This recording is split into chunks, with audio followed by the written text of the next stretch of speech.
Hello दोस्तों, मैं हूं हाशिम अली और मैं आपके लिए एक और वीडियो लेके आया हूं।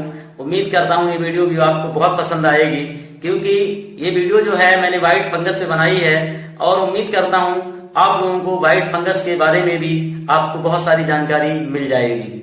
ठीक है, तो हम लोग सबसे पहले जो है ये देखेंगे कि व्हाइट फंगस को मेडिकल की भाषा में क्या कहा जाता है।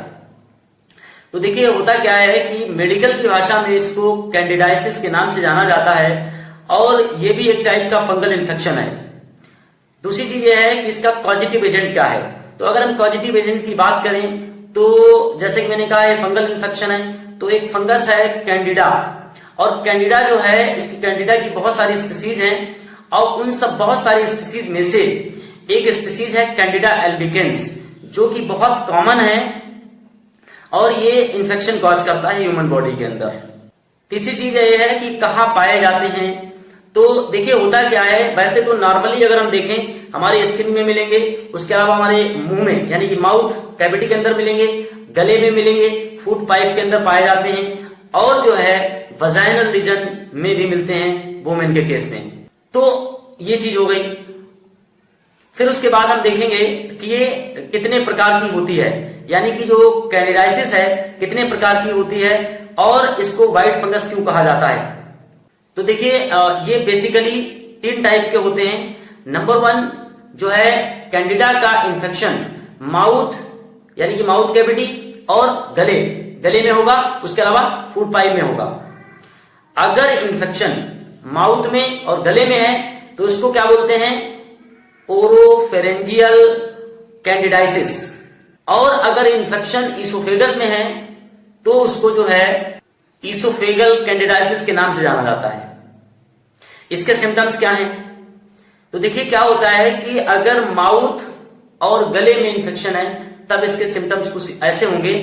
माउथ कैविटी के ऊपर इन्फेक्शन होगा इसका, और इन्फेक्शन जो है व्हाइट पैचेस में होगा, यानी कि वहां पर जो घाव होंगे सफेद सफेद दाग की तरह दिखेंगे। उसके अलावा ये कहां कहां पे होंगे, जैसे कि ये हमारा गाल है, गाल के अंदर वाला जो हिस्सा है यहाँ पे बहुत सारा इसका इन्फेक्शन दिखेगा। हमारा जो जीभ है टंग के ऊपर दिखेगा। उसके अलावा गले रीजन में भी देखने को मिलते हैं। अगर ज्यादा इन्फेक्शन हो जाता है तो फिर जो है ये फूड पाइप के अंदर भी इसका इन्फेक्शन फैल जाता है और वहां पे भी व्हाइट पैचेस दिखने लगते हैं। जहां पर इन्फेक्शन होगा वहां पे रेडनेस हो जाएगी। उसके अलावा जो है मुंह का टेस्ट चला जाएगा बिल्कुल। उसके अलावा जो खाना चबाने में और निगलने में दिक्कत होगी। उसके अलावा जो है ये माउथ के जो कॉर्नर्स हैं यहां पर ये फट जाएंगे, मतलब ये कॉर्नर जो है फट जाएंगे और यहां पर जो है व्हाइट और रेड जो है आपको पैचेस दिखेंगे। तो जैसे कि मैंने आपको कहा कि इसके जो व्हाइट पैचेस जो माउथ कैविटी में हो जाते हैं, इसीलिए इसको जो है व्हाइट फंगस भी कहा जाता है। कि दूसरा टाइप है हमारा vaginal east infection. Vaginal east infection को जो है वजाइनल कैंडिडाइसिस के नाम से भी जाना जाता है। तो उसके कुछ सिम्टम अलग दिखते हैं। तो देखिए उसमें कौन कौन से सिम्टम दिखेंगे, जैसे कि वजाइनल ईचिंग, उसके अलावा वजाइनल डिस्चार्ज यानी कि अबनॉर्मल डिस्चार्ज होगा, सेक्सुअल इंटरकोर्स के दौरान पेन होगा, या फिर जो है यूरिनेशन के दौरान पेन हो सकता है।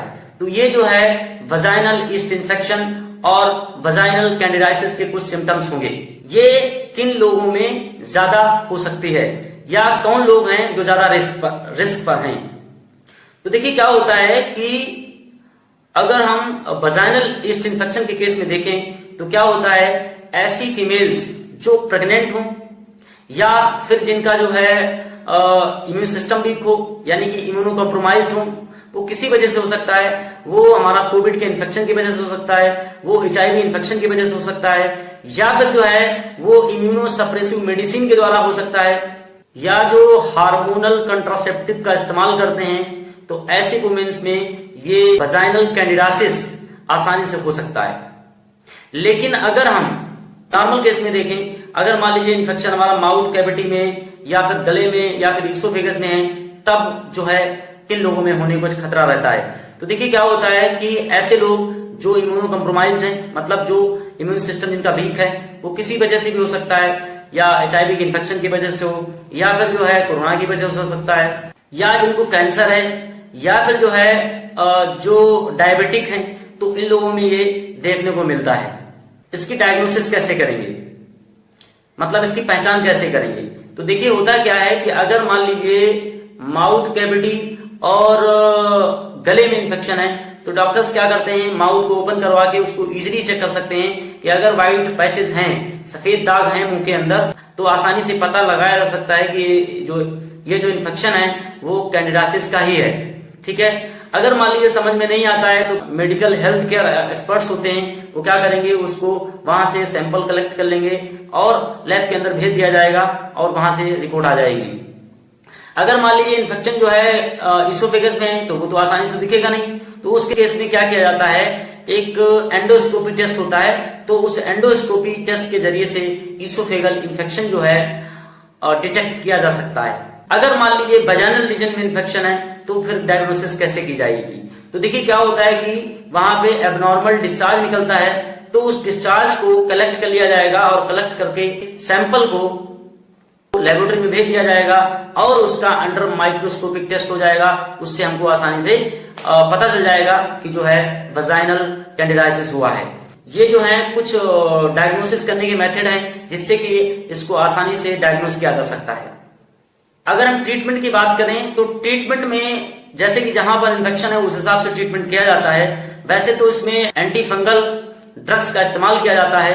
अगर मान लीजिए इन्फेक्शन जो है वजाइनल रीजन में है, वहां पर हम फ्लुकोनाजोल को इस्तेमाल कर सकते हैं। उसके अलावा जो है कुछ हमारी अदर एंटी फंगल ड्रग्स हैं जैसे कि निस्टैटिन है, फ्लूसाइटोसिन करके है और क्लोट्रिमाजोल है, तो इसको जो है वजाइनल रीजन में अप्लाई किया जाता है और उससे इन्फेक्शन जो है आसानी से ठीक हो जाता है। अगर मान लीजिए इन्फेक्शन माउथ कैविटी में है या फिर गले में है या फिर इसोफेगस में है, तो उस केस में क्या किया जाता है कि क्लोट्रिमाजोल है, माइकोनाजोल है, निस्टैटिन करके है, इनका इस्तेमाल किया जाता है और इससे आसानी से ठीक हो जाता है। अगर मान लीजिए सीवियर हो जाता है, तो सीवियर केस में क्या होता है कि फिर जो है फ्लुकोनाजोल की डोज दी जाती है, तो फ्लुकोनाजोल से जो है इसको आसानी से ट्रीट किया जा सकता है। एक और चीज है प्रिवेंशन। इसकी प्रिवेंशन और रोकथाम, इसको रोकथाम कैसे करेंगे? तो देखिए अगर मान लीजिए वजाइनल रीजन में इन्फेक्शन है, तो वजाइनल रीजन इन्फेक्शन को रोकने के लिए वहां पे क्या होता है कि प्राइवेट पार्ट्स की अच्छी साफ सफाई रखनी चाहिए। और दूसरी चीज है कि रेगुलर जो है आप कॉटन के अंडरवियर्स पहने, तो उससे जो है कैंडिडाइसिस या वजाइनल ईस्ट इन्फेक्शन के चांसेस बहुत ज्यादा कम हो जाते हैं। अगर मान लीजिए इन्फेक्शन माउथ कैविटी या गले में है, तो उसके लिए हम क्या करेंगे? तो देखिए उसके लिए क्या होता है कि हम अपने ओरल कैविटी की साफ सफाई रखें। थर्ड टाइप की जो कैंडिडाइसिस है, जिसको इन्वेसिव कैंडिडाइसिस के नाम से जाना जाता है।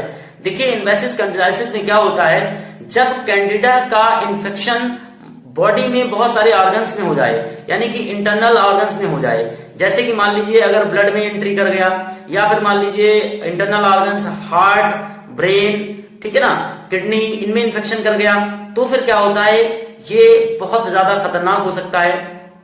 ठीक है, उम्मीद करता हूं आपको ये वीडियो बहुत पसंद आएगी और अगर ये वीडियो पसंद आती है आपको, तो फिर आप इसको लाइक करिए, शेयर करिए और चैनल को सब्सक्राइब कीजिए।